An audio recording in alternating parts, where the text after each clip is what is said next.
Okay, the raging controversy right now, it's gonna take a while before this actually dies down, was the foul ni Beau Belga kay Mac Baracael when Mac Baracael took a 3-point shot, eventually leading to Mac Baracael sinking, to his credit, 3 pressure-packed free throws. I think we need to give a lot of credit kay Mac Baracael for making those free throws and eventually helping Ginebra win. Now, what is dividing the fans right now is, 1, whether or not may foul kay Mac Baracael, and 2, yung oras na natira sa rain or shine for them to, you know, have a chance of winning or at least tying the game.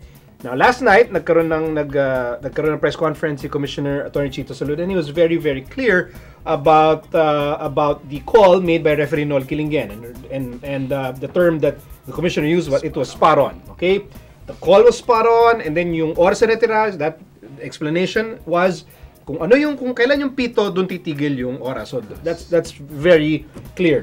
However, syempre wala naman tayong control dun sa, you know, how those may mga tao na, you know, they insist na there was no foul and then dapat mas marami oras. And then of course there are others who, you know, who totally agree with the call made by referee Kilingen.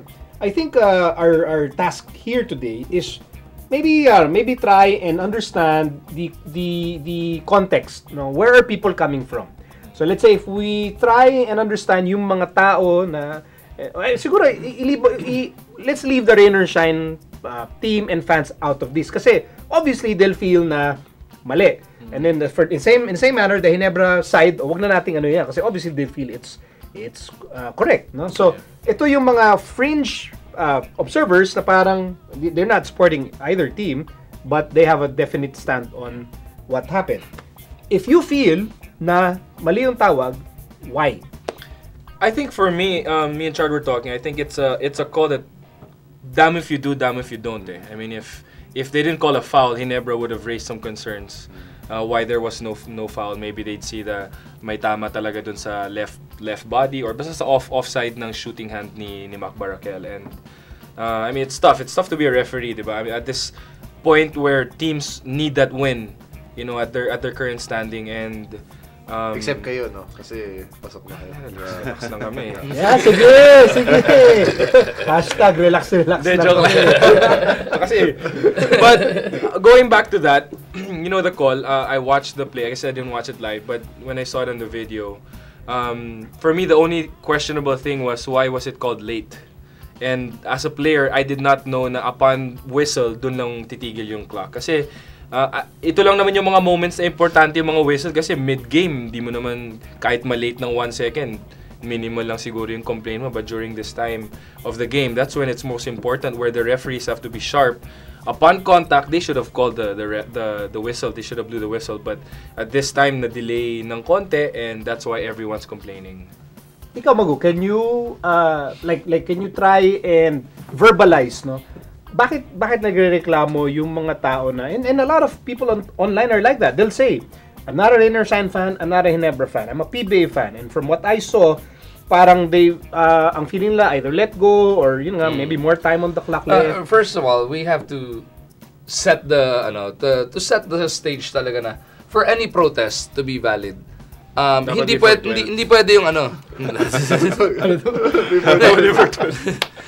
Para makapag-protest ka, hindi pwedeng yung foul or no foul ng referee. Yeah. Referee's decision is final judgment call yun. It has to be technicality. Which is why yung oras yung naging issue lalo. Especially online, yung mga after the fact. Yeah. Yung oras talagang titignan mo. Right. Was it on the contact? Was it on the whistle? Napakahirap. It was a live game. Ang daming tao doon. Talagang magkakagulo kung paano mo de-determine kung ilan na lang yung oras na natitira. Pero given the explanation ng PBA na it was at the whistle and not at the contact, kasi tayo nasanay tayo, NBA, if there's something like that goes down, okay, sigurado naman nahuli yung whistle Imposibleng na-premeditate mo na. Hindi na pwede super sabay, diba? Talaga may delay. And we're talking about milliseconds here. Yeah. 1.3 to 0.3, that's 1 whole second lang yung inaano mo. Siyempre, may reaction time yung referee. Sa NBA kasi, sanay tayo, pagka may replay, when they go back to the replay, it's on the contact. Dito sa PBA, hindi naman ganun kadalas din mangyari. Apparently, it's on the whistle. When they blow the whistle, that's when you stop the clock. That's how they came up with 0.3. Okay. Now, what about those who feel na indeed it was spot on, And that feeling nila, no, tama yun. Based on the rules, tama yung mga nangyari. Chard. So wala ka dapat walang contention. Kung sabi nga ni Come, spot on lahat. Alright, so tama, may contact, any contact on the shooter, it will whether Yes.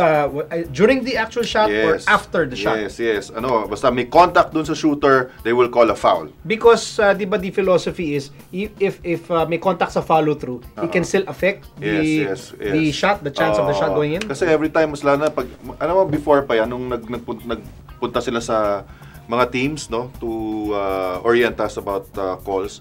Sinasabi na yan yung sa 3-point shooter, yung pagbabaksak yan. Pero minsan sinasabi naman namin, sometimes yung shooter yung sumisipa. And then, ikaw lateral yung pag-challenge mo, kunyari, sasabit ka sa paa niya.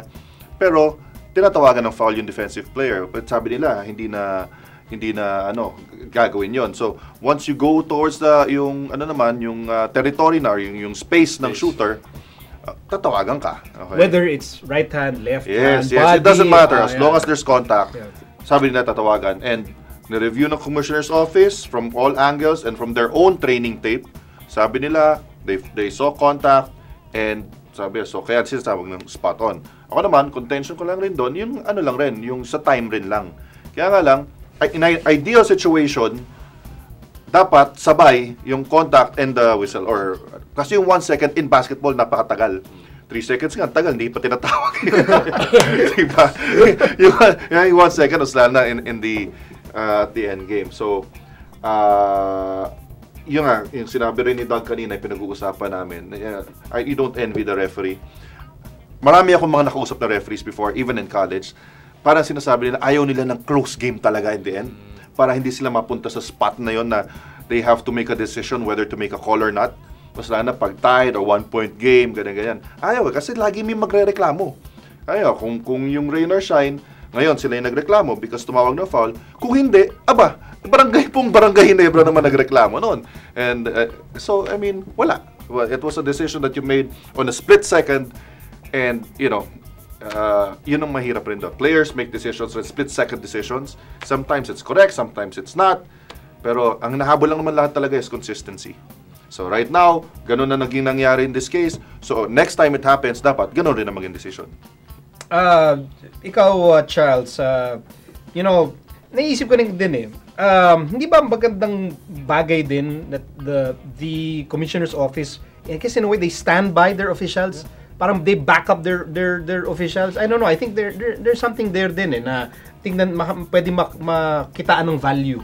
Naman, okay rin talaga na, obviously they have the backs of their officials. Unless naman siguro na sobrang obvious na wala, then that's when Commissioner will suspend his officials. But I think in this case, he's clearly said that there was a foul nga. And for me, my only thing is, I've seen a lot more plays in different parts of, not just that game, but a lot of games, where there is more contact than what happened there. That wala namang foul. So for me, I guess I just would wish that if that's a foul, they'd be a bit more consistent and call more fouls on the jump shooters. Kasi nga sabi nila, parang sacred yung jump shooter. You cannot make contact with him. And I feel there have been more plays na there were more contact. And sana lang, they'd be a bit more strict to that, more consistent sa mga jump shooter. And sa time naman, I'm not sure, pero parang sabi ng mga tao, kasi hindi ko masyado napanood, pero parang sabi ng tao, naka-raise na rin yung kamay ng ref na nakasignal ng foul a bit earlier. But, that's not for me to judge. And, I think Commissioner's decision is fair. He said he stands by the referee's decision and they're correct. So, I mean, maganda nga sa amin, natalo Rainer side, kaya okay lang. Yung foul ni Sigel kay Baroka. Ganun din ako. Para marami kasi nasabi ko kanina. Bad mo daw No, but I wanna go back to what Doug said. Ang hirap din ng sitwasyon ni referee Noel Kilingin dahil, yun nga, let's say, in his judgment, sinabi niya na, iniisip niya, okay, let go. Kasi I think that's what majority of neutral fans would probably want. And separate Rainer Shine, no? Let go. Kasi, di ba, the notion is, pag dying seconds, di ba, parang I don't know if it's ever written anywhere, na parang the referee should not decide the game. Di ba? Dumetgo siya. But I covered the game, and I saw Coach Ato Agustin was on the court asking for a foul.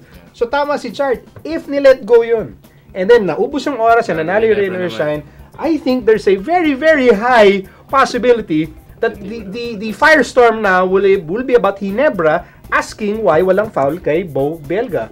Parang it's highly likely na I know it's medyo rhetorical, but it's highly likely na ganito rin yung gulo pero baliktad. Pero baliktad. It's a tough call, ganun talaga basketball. Si Beau pa yung si Beau pa yung nag-challenge, and Beau is like impossible to miss. Kaya rin controversial because I think late call will always be better than a non-call on obvious contact. Yeah. Since ito late call na nga. Tapos debatable nga if may contact or wala. Diba? So, kaya nagiging controversial. But if there was an obvious contact, whether it was a late call, I think ma-forgive mo pa yung late call better than a non-call kung talagang obvious yung contact. I think the situation here is that when we look at this, syempre, medyo ilang days ay nakalipas, and we try and look at it from a safer distance. Nakikita natin that we totally understand yung mga tao na disappointed, why that call was made and so on and so forth, na White still stands and hindi nakapag-protesta yung Rain or Shine for because of logistical problems. But then, good work. Talaga nangyari. Good work. Diba? And then, naiintindihan din natin yung mga tao na they totally agree with the call. They saw contact. Sabi nga ni Richard, may philosophy din kasi na parang hindi pwedeng let go kung talagang may kailangan itawag. Kasi, we talked to a lot of officials ang sinasabi, boss, tama yun, dapat let go. Ang problema, kung may contact talaga, dapat itawag. Diba? Mahirap din yung sitwasyon nila na parang, magulo rin yung kausap nyo.